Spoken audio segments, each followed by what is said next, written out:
Jibril menyapa Nabi sallallahu alaihi Muhammad. Di sampingnya, di depan sopir ada sallallahu alaihi Muhammad.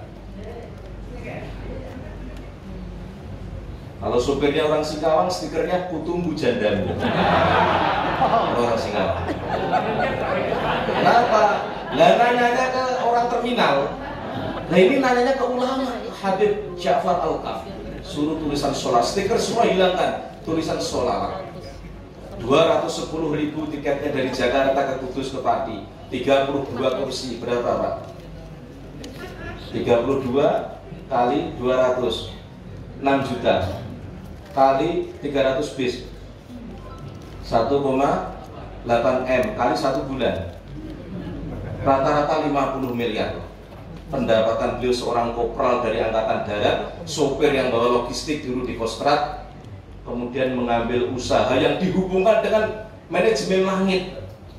Barokah tiap bulan beliau hampir 6.500 orang anak yatim piatu disantuni dari bis. Dan sekarang beliau sudah bangun masjid, musola, hampir 261 masjid dan musola. Bukan orang alim, bukan ustadz, beliau ini Haji Haryanto, orang biasa, anak petani. Tapi hatinya dibuka untuk agama, usahanya dihubungkan dengan agama, dibarokai dengan sholawat. Maka kecelakaan tetap ada, cuma tidak seperti dulu. Dulu korban banyak, tabrakan sampai merenggut, sampai nebusnya miliaran. Sekarang kecelakaan paling tidak ada korban juga, tetap ada, tapi grafiknya itu turun jauh. Yang kedua, semua sopir ditulisi, semua pengemudi wajib tiap subuh sholat subuh. Karena bis ini kecelakaan, bis malam itu berangkat maghrib sampai subuh, kadang-kadang waktu dekat subuh itu ngantuk-ngantuknya. Nah, maka ada tulisan pengemudi wajib sholat subuh. Kalau penumpang mengetahui sopir tidak sholat subuh, adukan, langsung dipecat itu sopir. Sholat subuh, sejak itu sholat subuh diterapkan hampir 6 tahun ini, sedikit kecelakaan terjadi. Sopirnya sholat subuh, terus ngopi, tenang pikiran. Yang ketiga, beliau itu tiap bulan ngistiqomahkan sebelum pandemi, ngistiqomahkan 10 orang sopir yang prestasi agamanya bagus, diumrohkan gratis. Barokah, barokah. Barokah itu apa? Tidaknya cukup mencukupi, tuzidukum fit ta'ah, tambahnya duit, tambahnya taat kepada Allah. Itu barokah. Makan tempe tapi kuat tahajud, tempenya barokah. Lah makan KFC, habis KFC tidak sholat subuh, KFC yang tidak barokah. Tidaknya cukup tuzidukum fit ta'ah, barokah itu kategorinya selepas dikerjakan mudahnya taat, mudahnya tambah ketakwaannya, itulah barokah. Punya anak yang barokah, anaknya mudah taat, mudah diatur, dihubungan dengan agama gampang. Istri yang barokah dihubungan dengan agama gampang. Suami yang barokah di masjid kayak wali, di rumah pun kayak wali juga. Karena banyak di rumah kayak wali Allah, setelah di pasar kayak wali setan. Sama di rumah wali Allah, di masjid wali Allah, di pasar wali Allah, di kantor pun wali Allah. Takut dia maksiat kepada Allah. Ini suami yang barokah. Maka Imam Suyuti ngajarkan doa. Kalau doa tidak boleh hanya cukup minta panjang umur, murah rezeki. Karena yang panjang umur, murah rezeki itu di dunia hanya Fir'aun. Fir'aun itu 450 tahun panjang umur, duitnya banyak, bahkan tidak pernah sakit ya. Seumur hidup pilek-pilek, tidak pernah sampai ngaku Tuhan, ana rabbukumul a'la, ini Fir'aun. Maka orang beriman ahli masjid doanya beda. Yang pertama minta iman Islam dijaga oleh Allah, yang kedua minta rezeki umur yang barokah. Kalau umur barokah pendek, ahli masjid setelah mati marhaban, marhaban, selamat datang, capekmu sudah selesai. Sekarang kamu akan jadi raja yang selama-lamanya, muda selama-lamanya di surganya Allah. Umur panjang kalau barokah, mudah taat. Orang kaya kalau barokah yang dipikirkan seperti Pak Haji Haryanto tadi Pak. Siapa yang perlu diinfaki lagi, siapa yang perlu dibantu lagi, hartanya itu bertukar. Orang kaya itu banyak Pak, tapi yang kaya mau menjurus ke agama tidak semua orang dipilih Pak. Lebih baik Avanza lari ke masjid daripada Lamborghini lari ke hotel. Yang paling bagus Lamborghini ke masjid juga. Barokah hubungannya dengan taat. Ini sholawat. Tadfa'ul bala, dijauhkan dari balak dan musibah.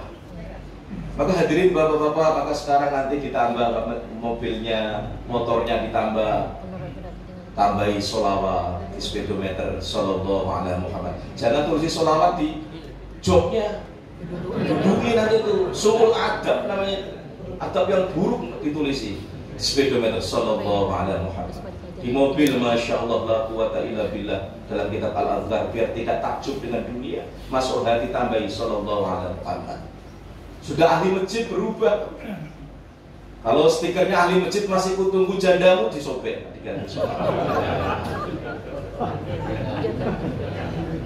Nah ini diganti stikernya. Itulah berubah. Nah, barokah seperti itu.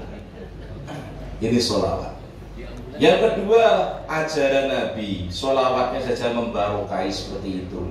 Yang kedua, ajaran Nabi. Semua ajaran Nabi itu menyelamatkan dunia akhirat. Maka Syekh Mutawalli Asy'arawi belum menyampaikan, kalau kita belum mampu mengamalkan Islam yang kafah, istighfar banyak-banyak, tapi jangan menghina syariat Islam. Karena syariat itu semua menyelamatkan dunia akhirat. Semua syariat menyelamatkan dunia akhirat.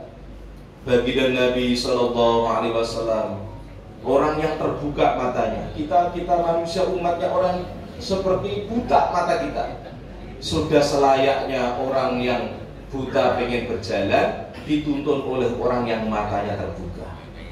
Kalau pengen selamat dunia akhirat dituntun oleh Nabi. Semua ajaran Nabi menyelamatkan, ngatur hubungan dengan Allah, hablum minallah, ngatur hubungan dengan manusia, ngatur hubungan sampai dengan binatang pun diatur oleh Nabi. Sampai ngatur hubungan dengan kucing pun diatur oleh Nabi. Sahabat laporan, ya Rasulullah, ada wanita yang ahli tahajud. Orang yang ahli tahajud tidak akan dimatikan oleh sebelum jadi wali dia. Kekasih Allah. Orang yang tahajud mukanya akan bersinar, termasuk penerang di kubur orang ahli tahajud. Siang harinya puasa. Orang yang ahli puasa di surga ada satu pintu Ar-Royan, yang kalau dia itu akan memanggil-manggil ahli puasa. Orang yang sering-sering lapar di dunia akan paling kenyang nanti di akhirat. Tetapi sahabat menyampaikan, ya Rasulullah, dia tahajud malamnya, siang harinya dia puasa, tapi dia punya kucing diikat, tidak dikasih makan sampai mati katanya. Apa Nabi katakan? Dia berhak singgah dulu ke neraka asbab amalan tadi. Singgah ke neraka. Maka kita doa, Allahumma ajirna minan nar, Allahumma ajirna minan nar, ya Allah, jangan singgahkan kami ke neraka, ya Allah, jangan singgahkan ke neraka. Allahu Akbar. Amalannya buruk gara-gara muasyarah dengan kucing buruk. Hablum minallahnya bagus, hablum minannasnya bagus. Hubungan dengan kucing buruk. Apa itu kucing? Arti seekor kucing. Maka di Arab Saudi, kalau bapak-bapak yang sudah haji, sudah umroh, biasa di restoran itu ada tulisan bahasa Arab. Orang yang nendang kucing itu didenda 10 rial. Nendang kucing. Kucing kalau di Arab Saudi diketahuan ditendang, ada CCTV, itu kena denda 10 rial. Kalau orang itu masuk restoran, pesen banyak, tidak dimakan, tinggal pergi, ketahuan CCTV, kena pasal mubadzir. Makanya dibungkus bawa pulang. Ada restoran yang menerapkan seperti itu, kena pasal mubadzir, dendanya 25 rial. Pasal mubadzir. Ya, ini diterapkan di restoran Hanamasa Jepang gitu Pak. Kalau orang ngambil banyak, tahu-tahu tidak dimakan, kena cas lagi. Kena cas. Apalagi blawong makannya semua diambil, langsung kasih CCTV, ketahuan dia di blacklist, tidak boleh makan, habiskan makanannya. Kan ada yang di blacklist di Hanamasa. Gara-gara apa? Semua dimakan. Oh, perutnya gentong ternyata. Akhirnya di blacklist ya. Makan voucher 100.000 sepuasnya.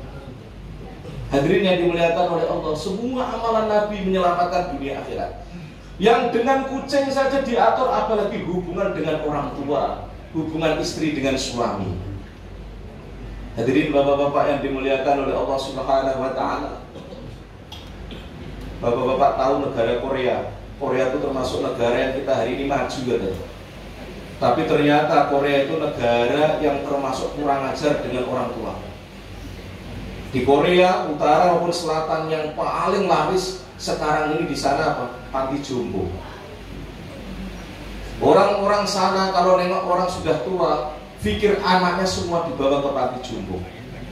Maka di Indonesia panti jompo tidak terlalu laku, kecuali misionaris yang banyak buat. Kenapa? Orang Korea hebat tapi tidak diajarkan birrul walidain. Tidak diajarkan birrul walidain. Orang Korea itu saking hebatnya. Saya waktu masih mahasiswa tahun 96 di Uhamka, di Pasar Rebo, itu kontrakan saya itu dekat dengan ekspatriat Korea. Itu setiap bulan orang Korea itu kami tengok ada pesta. Pestanya apa orang Korea?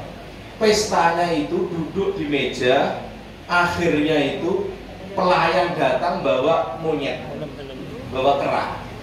Keranya diikat, dilakban mulutnya, duduk, kalau 6 orang, 6 monyet duduk di depannya.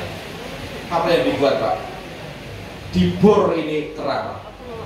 Kepalanya dibor, otaknya dikasih pipet, langsung diseruput.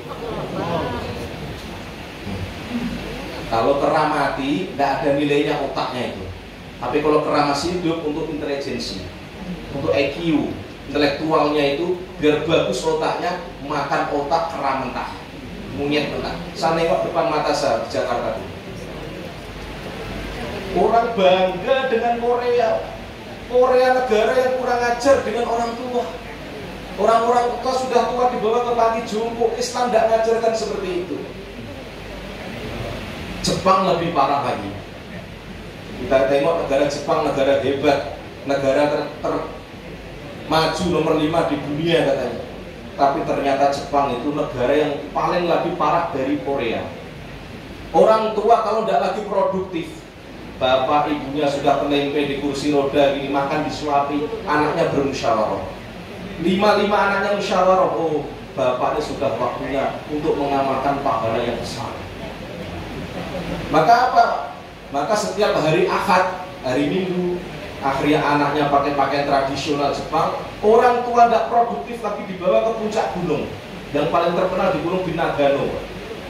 Terus dari sana orang tuanya itu kalau tidak mampu apa-apa, 5 tangan anaknya naruh di punggung maknya, ditendang maknya, disuruh bunuh diri dari gunung. Karena bunuh diri di Jepang itu termasuk amalan yang mulia. Amalan yang mulia. Maka tentara-tentara komandannya kalau kalah, 500 tentaranya kalau jadi daripada tawanan lebih baik bunuh diri, Pak. Apa namanya itu, Pak? Harakiri. Kalau nerjunnya ke sana, kamikaze. Kalau suruh nunduk ke matahari, saikre. Orang Jawa bilang saikire. Saikre itu setiap pagi jam 6 matahari terbit. Karena agama dia Shinto, nyembah matahari, dia nundukkan. Maka Hadratus Syekh Hasyim Asy'ari waktu Jepang datang ke pondok beliau dulu disuruh semua santri itu saikre. Beliau katakan